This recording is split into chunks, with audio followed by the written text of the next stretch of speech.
Time to go and check on our 126 ducks. And there they all are. 1, 2, 3. That's not right, is it? That's right, guys. We've let go our Khaki Campbell ducks, bar those last 3 drakes. It's a decision we'd been contemplating for quite some time, several months really. A few people that had visited us on the farm had talked to us about their concerns. Basically just me and Toon doing too much. It's been a learning curve the first 2 years, and you know, we've got plenty of things right, but we've got a lot of things wrong, and I wouldn't say we got the ducks necessarily wrong. We made a few bark doing it, but it was just how could we say, the return for the effort. So to give you a little bit of context, you got the price of the ducks. We paid 155 baht per duck for most of the ducks. We had over, I think we got up to about 126 ducks at one point. We'd bred about 20, 30 ducks ourselves as well. But if you want a Khaki Campbell duck to lay an egg a day, then you've got to give them a lot of food. So we were feeding our ducks 3 times a day. The best stuff by far that we found is pellet. I know there's loads of things that you can do yourselves, grow yourselves, prepare yourselves, and we did most of it. I know we didn't do the soldier fly larvae, but I think we got enough on our plate anyway without introducing yet another system onto the farm. So we had the green gold, which you all know was the rosette water lettuce, the pak bung, the hyacinth, the banana plants, moringa was chopped up in there. It was the whole lot, and papayas. On top of that, we were getting the it was like a cassava ready mix. We were mixing that with pellet, with rice off the farm. We were doing those mixes 3 times a day. To cut down on the time in the end, we elected to go purely for pellet. Of course, the profit margin was slim at best before that, and to be perfectly frank with you, we were making about 10 baht a tray. You know, 30 eggs in a tray, and we were selling our eggs for the small size. I suppose they're grade-wise, I don't know the letter, but they were, let's say they're mediums. They were 90 baht, and the large size were 100 baht. We did put the prices up the last 5 months or so. It went from both sizes went up 10 baht, so it went 100 and 110 baht. Quite a few people were moaning about that, but we had no problem selling the eggs. The price of the food had gone up per bag as well. There just wasn't enough money in it. Compounded to that, Toon was having to go and get a couple of bags of feed every 3 days. I can appreciate, you know, over 100 ducks, it's a lot of food. It also transpires that Toon doesn't react very well to exposure to these pellet feeds for the birds. So it was meaning that if we stuck to pellet feed, then I would be doing all the ducks, the geese, the quail, the chickens, and to be quite frank, I got enough on my plate. We had to take the decision very seriously, because obviously we'd invested quite a lot into the ducks.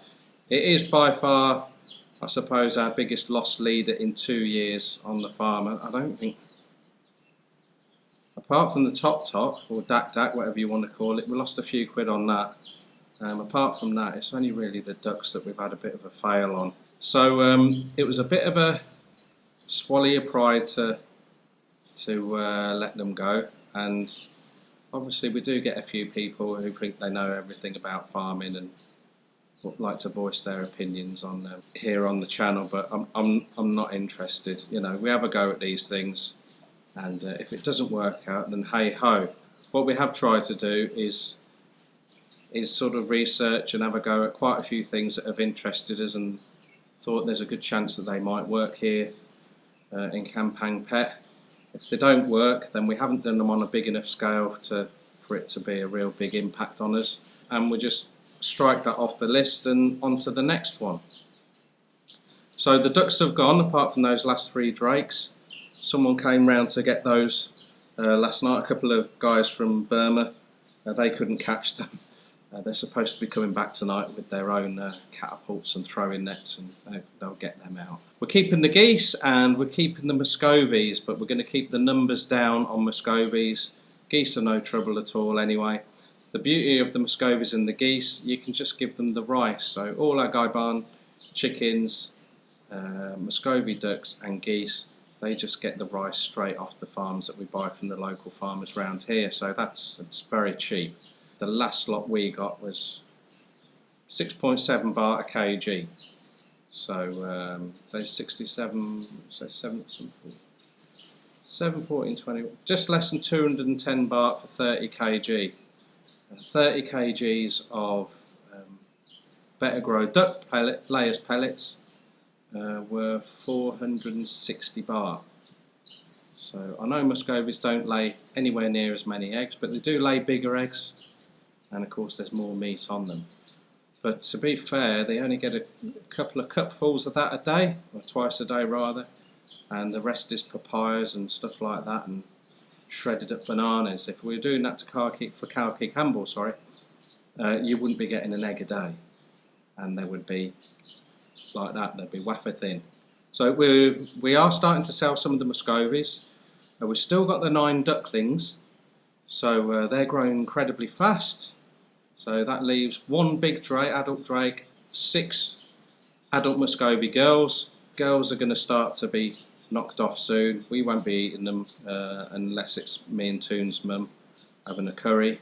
She doesn't mind cooking that for me. And we're going to be selling them at 80 baht per kg. Sounds incredibly cheap to me, but we bought our hens at 70 baht a kg. The big drake, we paid 80 baht a kg. And we're starting to sell off our Guy Barn chickens. Got well over 100 now. It's far too many. We're slowly making our way through the cockerels, but we can't keep up. So a few people have been asking us if we want to sell some. No one's buying the cockerels for cockfighting. If they want them dispatched and cleaned, it's, I think Toon said it's 120 baht a kg, but most people want to kill them themselves and then they can have them when they like. Doesn't feel right to start killing the hens, but we've got 3 old hens in with egg-laying hens in with Barry, our silky cockerel.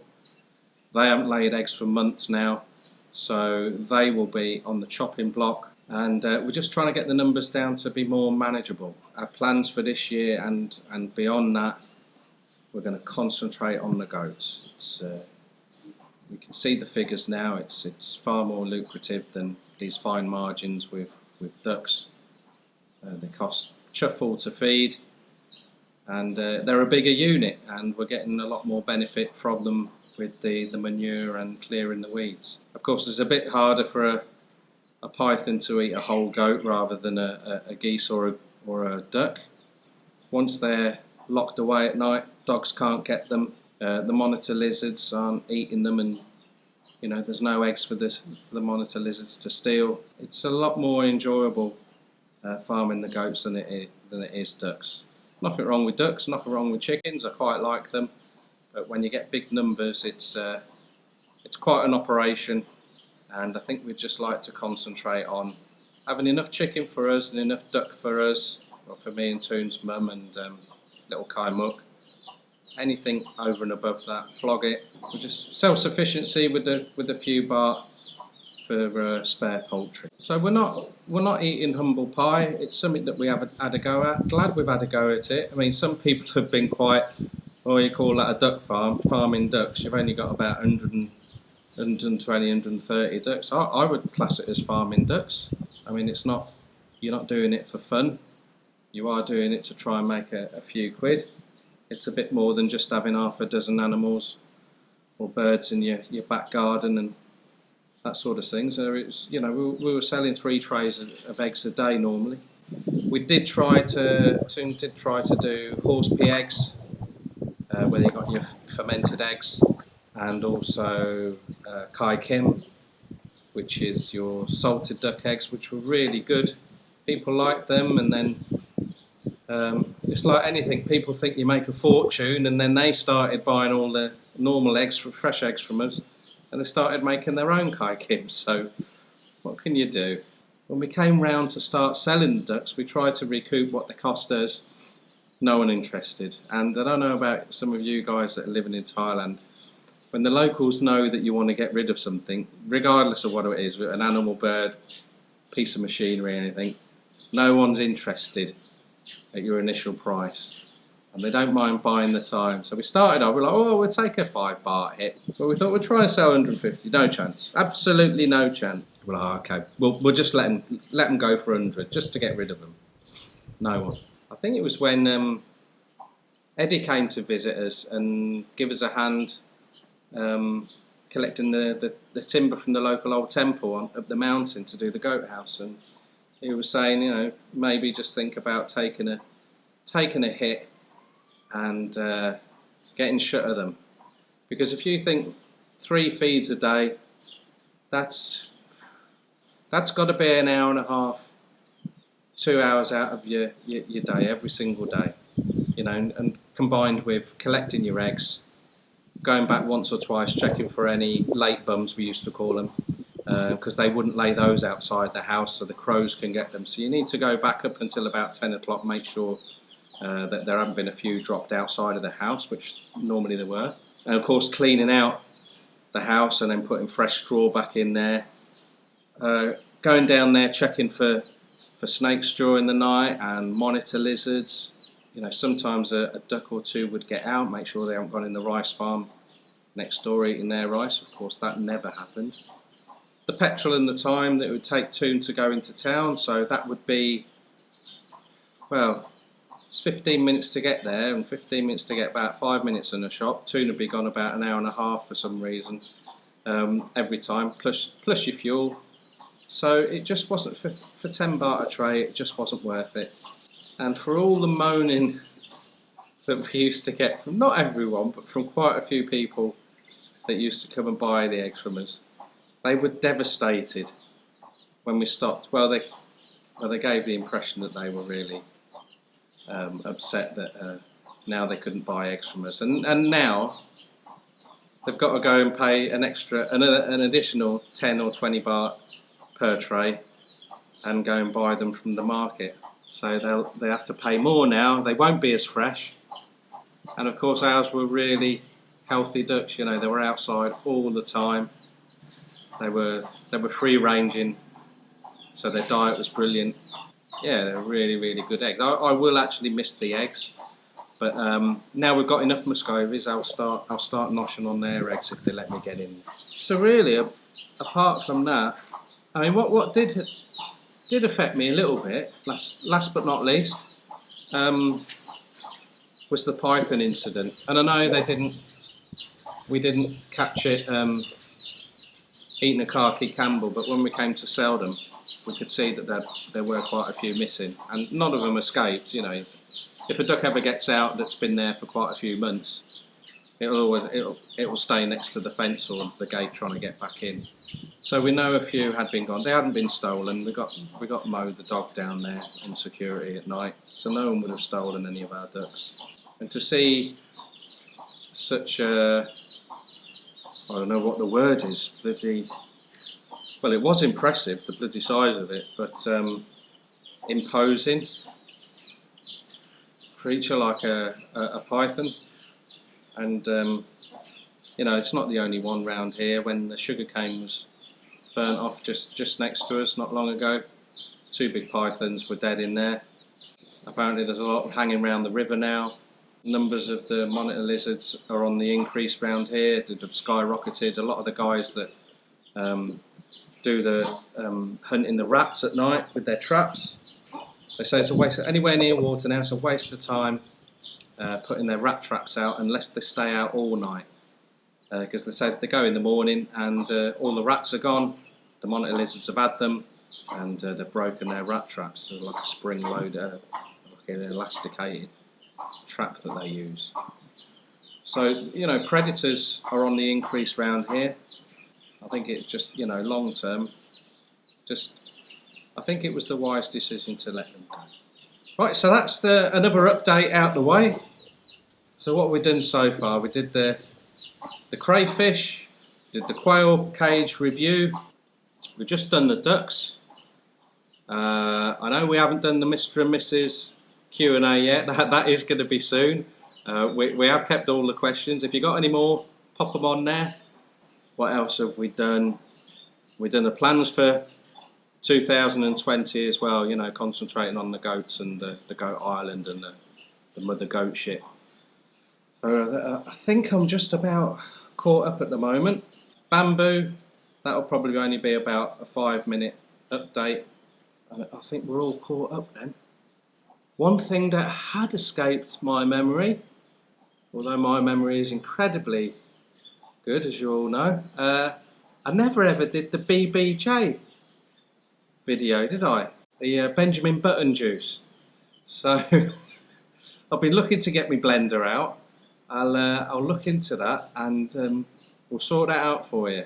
You can't beat a BBJ to set you up for the day, can you guys? So I'll get my arse in gear and get my blender dusted down. Right then, so I need to do my Muscovy video. I promised I'd do that, didn't I? See, I make all these hollow gestures and never follow them through till about a year later. But yeah, all the pros and cons of having Muscovies. If you never saw the video on the Khaki Campbells and why they're the best egg-laying duck in the world, in my opinion, and figures do back it up. I think it's up to about, I think it's nearly about 20,000 views now. Maybe not quite that much, but not far off. One of our, I think it's our most popular one, apart from Toon swearing video. Check that out, and there's also a link, I'll put it on in the description, to a blog I did with all the facts and figures in there, and you can see the comparisons between your Khaki Campbells, your Muscovies, Peking, Indian runners. I might also do a little video on these Thai chickens, because they get a bit of a rough deal from us foreigners when we first come to Thailand. I mean, I must admit I was of the same opinion. I was like, look at that, it looks like a chicken, but there's no meat on it. Ours have got meat on them, plenty of meat on them. If you feed them, they get quite fat. Well, not fat, I think they're still lean and mean, but yeah, they're a really good chicken, and they breed like bloody rabbits. The mother hens, they're very, very good at raising their young.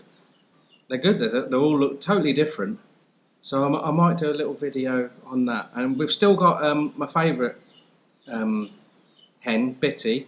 She's good, she still likes stroking. So she's just got a couple of little chicks in tow at the moment. So she might star in the video again. And also our new star cockerel, which he's not going to be with us much longer. We try and rotate our cockerels. Well, normally people let them out when we're not here and they fight and die. That's another story. Remember Rod Stewart? But we like to keep like to keep a nice fresh bloodline with the cockerels. So Adonis, he is the main man, but his time is almost up. So I think to do him justice, because he's been a good old boy, he keeps everyone in check. I'll get some footage of him, but we won't show you us obviously off with his head. Not everyone likes that sort of. But we might combine it with Toon doing another new dish in the kitchen. Very, very quick update for you. Last little girl kid goat that was born, waiting on a name. She's now got a name, and her sponsor requested that she's called Tangmo, which is Thai for watermelon. So that's everyone up to date now. Everyone's got a name.